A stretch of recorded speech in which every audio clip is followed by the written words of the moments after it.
안녕하십니까. 아침 햇살 시작하겠습니다. 김정은 국무위원장의 친서에 대한 국내외 반응 분석. 코로나19로 모든 뉴스가 도배되는 속에서 3월 들어 북한 이슈가 연이어 터지고 있습니다. 3월 2일 초대형 방사포, 우리말로 하면 다연장 로켓인데 요즘은 그냥 북한에서 쓰는 방사포란 말을 그냥 많이들 쓰더라고요. 그래서 그냥 방사포라고 해도 다 알아들을 것 같아요, 이제. 3월 2일에 초대형 방사포를 발사했죠. 3일에는 김여정 제1부부장의 담화가 있었고 4일 김정은 국무위원장의 친서가 있었고요. 9일 초대형 방사포 발사가 또 있었습니다. 이렇게 남북 관계에서 중요한 움직임들이 있었습니다. 그런데 이에 대한 국내외의 각 정치 세력들의 반응이 특이합니다. 이를 살펴보고자 합니다. 1. 청와대가 친서를 공개했다. 지난 4일 김정은 위원장이 문재인 대통령에게 친서를 보냈습니다. 청와대는 관례상 전체 내용을 공개하지 않고 일부만 개략적으로 공개했습니다. 먼저 김정은 위원장은 남녘 동포들의 소중한 건강이 지켜지기를 빌겠습니다. 반드시 이겨낼 것으로 믿습니다. 라며 한국 국민의 건강을 깊이 우려했습니다. 코로나19 사태를 잘 극복하기 바라는 간절한 마음, 한국 국민의 힘을 북돋아 주고자 하는 의지를 느낄 수 있습니다. 또한 문재인 대통령의 건강을 걱정하며 마음뿐일 수밖에 없는 상황에 안타깝다. 문재인 대통령이 코로나19를 반드시 극복할 수 있도록 조용히 응원하겠다. 라며 문재인 대통령에 대한 변함없는 의와 신뢰를 보냈습니다. 문재인 대통령의 건강을 염려하며 코로나19로 정치 공세를 받는 대통령의 입지가 흔들리지 않고 돈독해지기를 바라고 있음을 알 수 있습니다. 문재인 대통령은 다음날 곧바로 감사의 뜻을 담은 친서를 답장으로 보냈습니다. 국가 정상 사이의 친서를 꼭 공개해야 하는 건 아닙니다. 필요에 따라 공개 여부를 판단할 뿐입니다. 이번에 청와대가 김정은 위원장의 친서를 공개한 것은 그것이 문재인 정권에 도움이 된다고 여겼기 때문일 것입니다. 즉, 문재인 대통령이 김정은 위원장과 친서를 주고받는다는 사실이 국민에게 좋은 소식이며 긍정적인 영향을 미친다고 여긴 것입니다. 만약 부정적 여론이 돌 것으로 여겼다면 비공개로 처리했을 것입니다. 과거 트럼프 대통령도 여러 차례 김정은 위원장에게 친서를 받았다고 자랑삼아 공개했습니다. 그냥 무덤덤하게 공개한 게 아니라 굉장히 흥분하여 표정 관리를 못하는 모습이 역력했습니다. 이 역시 미국 국민의 지지를 받을 만하다고 여겨서 공개한 것입니다. 이렇게 보면 한국 대통령이나 미국 대통령이나 북한과 친하게 지내고 북한에서 친근한 입장을 보이면 상당히 좋아하는 상황임을 알 수 있습니다. 또한 그것을 국민에게 공개하고 싶어 하는데 이는 한미 양국 국민도 이를 좋게 여기기 때문입니다. 역으로 생각해보면 한미 양국 국민은 북한과 대결하고 갈등을 빚는 걸 원하지 않는다고도 생각할 수 있습니다. 2. 미국, 일본, 국내 보수 세력의 반응. 1. 미국과 일본의 반응. 3월 2일 북한의 초대형 방사포 발사를 두고 트럼프 미 대통령은 단거리 미사일에 반응하지 않는다 라고 했습니다.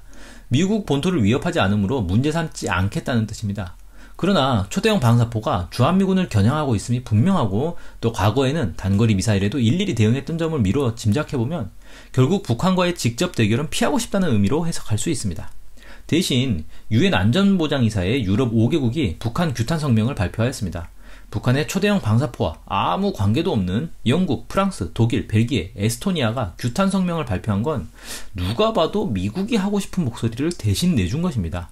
북한도 이 성명을 두고 미국의 사촉을 받은 이러한 나라들의 무분별한 처사라며 미국이 배후에 있다고 판단했습니다. 즉, 미국은 북한을 규탄하고 싶은데 그랬다가는 더 강력한 타격을 입고 전면 대결로 진입할까봐 차마 직접 규탄을 못하고 동맹국들만 앞세우고 있는 것입니다. 미국은 원래 다른 나라 눈치를 보거나 몸을 사리는 나라가 아닙니다.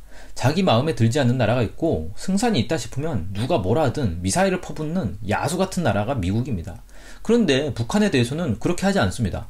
군사적인 전면 대결로 갔을 때 이길 수 없다는 것을 알기 때문입니다. 게다가 지금 미국은 대선 시즌이며 트럼프 대통령은 재선의 갈림길에 있습니다. 북한과 대결하는 게 재선에 도움이 되지 않기 때문에 더욱 대응할 수 없기도 합니다. 북한 미사일 오보 소동을 몇 차례 겪은 미국인들은 북한과 싸우지 말고 평화롭게 지내기를 절대적으로 바라고 있습니다. 괜히 북한 방사포 훈련에 맞대응했다가 일이 커지면 낭패를 볼 수 있기 때문에 트럼프 대통령은 북한과 싸우지 않는 방향으로 정리한 듯합니다. 야수가 꼬리를 내린 모양새가 됐습니다. 일본도 크게 반응하지 않았습니다. 언론은 방사포가 일본의 배타적 경제 수역에 떨어지지 않았다며 무미건조한 기사를 냈고 아베 총리는 만반의 대비태세를 갖추라 라고 지시했지만 특별히 이슈가 되지는 않았습니다. 작년 북한의 단거리 미사일 훈련 때만 해도 일본 전역이 들끓었는데 몇 달 사이에 반응이 180도 바뀌었습니다. 일본 역시 북한과 대결을 원치 않기 때문에 몸을 사리는 것입니다. 지난해 11월 북한이 발사한 초대형 방사포를 두고 탄도미사일로 착각했다가 북한에게 전응하라는 조롱을 당하는 등 국제사회에서 망신을 당한 일본이라 북한과 대결에도 승산이 없다고 여겼을 것입니다. 게다가 일본은 도쿄올림픽을 앞두고 있어 지역의 군사적 긴장이 고조되는 걸 원치 않습니다. 그렇지 않아도 방사능 오염 논란에 코로나19 확산 등 올림픽 악재가 겹치고 있는 어수선한 상황에서 일본은 북한에 대응할 여력이 없습니다. 그런데 생각해보면 전쟁이라는 게 전염병이 돈다고 발발하지 말라는 법은 없습니다. 전염병 때문에 군사적 대응을 못한다면 실제 전쟁이 났을 때 전염병의 굉장히 취약함을 드러낸 꼴이 됩니다. 이런 점을 봐도 전력면에서 일본은 열세임을 알 수 있습니다. 보수 적폐 세력의 반응. 미래통합당을 비롯한 국내 보수 세력들 역시 소극적으로 대응했습니다. 예전 같으면 방사포 발사 훈련이나 김여정 제1부부장 담화에 대해 맹공을 퍼붓고 또 김정은 위원장의 친서를 받은 문재인 대통령을 친북, 종북으로 몰아붙일만 한데 이번엔 의례적인 논평을 내고 끝입니다. 언론도 마찬가지입니다. 조중동, 종편동은 북한 이슈를 크게 다루지 않고 최대한 부각시키지 않으려 형식적 보도만 했습니다. 뉴스 헤드라인에도 올리지 않았습니다. 포털 사이트도 마찬가지입니다. 중대 속보로 띄울만 한데 지나가는 뉴스로 처리해버렸습니다. 언론이 보수 적폐 세력의 나팔수 노릇을 하고 있으면 공인된 얘기입니다. 이런 언론도 조용히 넘어가려는 걸 보면 보수 세력이 북한 변수를 최대한 피하고 싶어하는 것으로 보입니다. 아마도 총선을 앞두고 북한 변수가 작용하면 보수 세력에게 절대적으로 불리한 상황이 온다고 판단하는 듯합니다. 북한 변수는 크게 두 가지 종류가 있습니다. 하나는 군사적 긴장 고조와 대결 격화 등 부정적인 것이며 다른 하나는 대화와 관계 개선 등 긍정적인 것입니다. 보통 전자는 보수 세력에게 유리하고 후자는 보수 세력에게 불리하게 작용한다고 봅니다. 그런데 지금은 둘 다 보수 세력에게 불리하고 자칫 괴멸적인 결과도 불러올 수 있다고 보는 듯합니다. 먼저 군사적 긴장 고조와 대결 격화를 봅시다. 2010년 천안함 사건으로 남북관계가 파국으로 향하던 시기에 지방선거가 있었습니다. 당시 한나라당, 지금 미래통합당이죠. 이 한나라당은 북풍몰이로 선거에서 승리해보려고 반북 캠페인에 매달렸지만 정작 패배하고 말았습니다. 당시 외신들은 한나라당이 천안함 역풍으로 선거에 패배했다고 분석했습니다. 2000년 6.15 남북 공동선언이 나온 후 남북관계에 대한 국민인식이 엄청나게 바뀐 것을 확인할 수 있습니다. 아마 총선을 앞두고 남북 사이에 군사적 긴장이 격화되더라도 이게 다 약속을 안 지킨 미국 때문이다. 혹시 미래통합당이 득표위에 긴장 조성한 거 아니냐? 미래통합당이 집권했으면 진짜 전쟁 났을 거다. 총선에서 미래통합당 찍으면 진짜 전쟁 난다. 이런 식의 여론이 확산될 것입니다. 반대로 대화와 관계 개선은 살펴볼 것도 없습니다. 2018년 지방선거 전날 북미 정상회담이 열리자 자유한국당, 지금의 미래통합당이죠.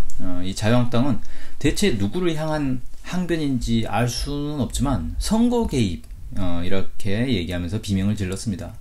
지난해 11월 나경원이 미국에 가서 총선 전후로 북미 정상회담을 개최하지 말아달라 라고 미국 측에 요청해 물의를 일으켰는데 이 역시 총선 참패를 우려한 행동이었습니다. 남북관계가 호전되든 악화되든 악재로 작용하다 보니 보수 적폐 세력은 아예 북한 이슈가 발생하는 것 자체를 두려워하게 되었습니다.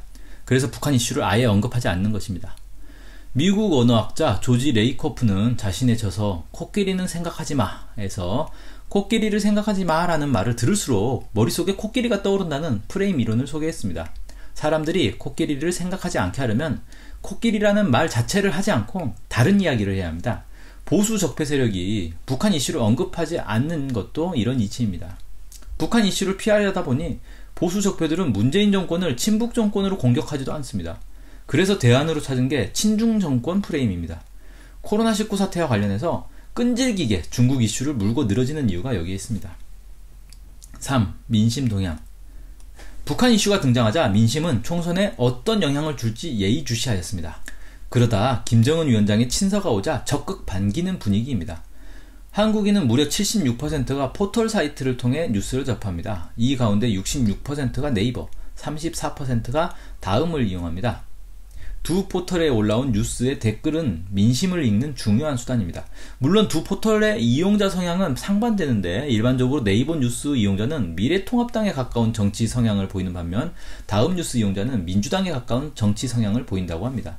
김정은 위원장 친서에 관한 뉴스 가운데 다음에서 가장 많은 댓글이 달린 뉴스는 연합뉴스의 3월 5일자 기사로 무려 4,804개의 댓글이 달렸습니다. 이 가운데 가장 많은 추천을 받은 닉네임 유땡의 댓글은 이번 일로 좀 트이는 사이가 됐으면 좋겠다. 봄도 오는데 였고 무려 9,811명의 추천을 받았습니다. 또 총선과 관련해 주목되는 댓글은 닉네임 시땡땡땡의 한반도에서 미통당과 박사모, 신천지 빼고 모두 코로나 극복을 바라는구나. 4월 한일전 총선 반드시 승리해서 토착 외구 몰아내고 깨끗한 대한민국 만들자. 이걸로 869명의 추천을 받아 추천수 기준 5위에 올랐습니다. 네이버에서도 연합뉴스의 같은 기사에 가장 많은 댓글이 달렸습니다. 3월 10일 기준 7,238개의 댓글 가운데 공감수가 가장 많은 댓글 다수는 원래 네이버 성향과 비슷한 반북 반문재인 성향의 부정적인 댓글이었습니다. 그러나 닉네임 SMAR 땡땡에 남북이 함께 잘 해나갑시다. 이건 공감 1834명을 받았고요. 이거나 닉네임 JDCH 땡땡땡땡에 그래도 꾸준히 남북은 대화를 해나가야 한다. 한반도 평화는 그 길밖에 없다. 이건 공감 1494명을 받았습니다. 이런 긍정적인 댓글들도 적지 않은 공감을 얻었습니다. 네이버 뉴스 댓글에서는 흔치 않은 모습입니다. 친문재인 성향의 유튜브들도 뜨거운 반응을 보였습니다. 한 유튜버는 김정은 위원장 친서 내용을 소개하며 감격 어린 목소리로 진정이 느껴진다 이렇게 말했고, 또 다른 유튜버는 김정은 위원장의 친서가 북한의 본심이며 김여정 제1부부장의 담화는 문재인 대통령이 적폐들에게 친북 정권으로 공격받는 걸 막기 위한 것이다. 이런 주장을 펴며 북한이 문재인 대통령을 도와주고 있다고 해석했습니다. 또 다른 유튜버는 총선을 앞두고 반드시 북미 대화를 할 것이라며 총선에서 북한이 보수 적폐에게 불리한 환경을 조성해 줄 것으로 기대했습니다. 이처럼 민심은 대체로 김정은 위원장의 친서를 환영하며 이를 대화로 잘 이어나가기를 간절히 바라고 있습니다. 4. 결론. 중요한 건 민심이다. 김정은 위원장의 친서와 관련한 민심을 보면 북한과 무조건 관계를 개선해야 한다. 이런 생각이 확고히 자리 잡은 것으로 보입니다. 심지어 김여정 제1부부장의 담화를 두고 한 네티즌은 다행히 문재인 대통령을 규탄 대상에서 빼줬다. 이렇게 얘기하며 북한이 남북대화를 완전히 닫은 게 아니라고 해석했을 정도입니다. 과거 주류 여론은 북한을 무조건 이겨야 한다는 것이었습니다. 군사력으로 점령을 하든 경제력으로 압도해 무너뜨리든 어쨌든 우리가 북한을 집어삼켜야 한다고 생각했고 이를 당연시했습니다. 하지만 지금은 이런 입장이 상당 부분 무너졌습니다. 주류 여론이 바뀌었습니다. 이제는 북한을 대화하고 협력해야 하는 통일의 동등한 상대로 여깁니다. 민심 동향에서 중요한 게 하나 더 있습니다. 지금 북미 관계나 남북 관계가 꽉 막혀 있는데 이 책임을 북한에게서 찾지 않는다는 점입니다. 과거에는 한반도의 모든 문제를 북한 책임으로 돌렸습니다. 북한이 긴장을 고조시켰다. 북한이 약속을 위반했다. 북한이 대화를 거부한다. 모두 북한 탓이었습니다. 그러나 지난 2년간 누가 긴장을 고조시키고 누가 약속을 위반하고 누가 대화를 거부했는지 우리 국민뿐 아니라 전 세계가 똑똑히 보았습니다. 북한은 누가 시키지도 않았는데 핵실험과 대륙간 탄도미사일 발사 실험을 중단했고 핵실험장을 폐기했습니다. 나아가 조건에 따라 영변 핵시설 폐기도 할 수 있다고 제안했습니다. 한국을 향해서는 대가 없이 금강산 관광과 개성공단을 재개할 수 있다고 제안했습니다. 그런데 이 모든 걸 트럼프 정부가 거부하고 가로막았습니다. 평화협정 체결, 한미연합훈련 중단, 이런 약속은 선핵 폐기 주장에 묻혀 사라졌습니다. 그러면서 북한을 자극하는 리비아식 해법을 꺼내들고 합의를 뒤엎어버렸습니다. 남북관계가 풀리지 않는 이유도 기본은 문재인 정부에 대해 승인을 운운하며 제2의 조선 총독부나 다름없는 한미 워킹그룹을 만들어 철저히 가로막은 미국 때문입니다. 우리 국민은 현재 한반도 경색 국면의 책임이 북한이 아닌 미국에 있음을 잘 알고 있습니다. 그리고 한국 정부가 이 난관을 지혜롭게 헤쳐나가기를 바라는 마음이 있습니다. 그러니 북한의 방사포 훈련, 따끔한 담화가 있어도 부정적으로 보기보다는 이게 다 미국 때문이다 라며 크게 문제 삼지 않으며 또 김정은 위원장의 친서를 크게 환영하고 남북관계가 발전하기를 염원하는 것입니다. 지금 한반도 전체를 보면 미국, 일본, 친미, 보수, 적폐 세력 이걸 한 축으로 하고 또 촛불국민, 북한, 구도가 형성되는 것으로 보입니다. 민심을 놓고 봐도 북한이 미국의 패권적 행태를 비판하고 일본의 군국주의 행태를 매섭게 공격할 때 통쾌해하며 응원합니다. 북한의 대남 메시지를 봐도 친미, 친일, 보수, 적폐 세력에 대해 적대적 태도를 보이지 국민을 적대시하지는 않습니다. 지금 우리 국민은 미국의 승인정책, 해리스의 내정 간섭 망발, 주한미군 지원금 인상 강요 등에 크게 반발하며 분노합니다. 또 일본의 군국주의 부활 움직임, 한국 경제 침략, 코로나19를 이유로 한 한국인 입국 저지 등에 붕괴합니다. 또 미국, 일본과 짝짝꿍이 되어 매국 행위를 서슴지 않는 미래통합당 등 적폐 세력을 응징하고자 합니다. 이러한 촛불 국민의 주권적 요구와 북한의 민족 우선 자주 행보가 서로 호흡이 맞고 방향이 같아 보입니다. 따라서 미국의 패권 배격, 일본의 군국주의 침략 분쇄, 친미 친일 적폐 세력 척결의 길에 한국 촛불 국민과 북한 동포가 하나로 연대하고 박자를 맞추는 그런 형국이 더욱 강화되고 지속될 것으로 보입니다. 네, 오늘 아침 햇살은 여기까지 하겠습니다. 고맙습니다.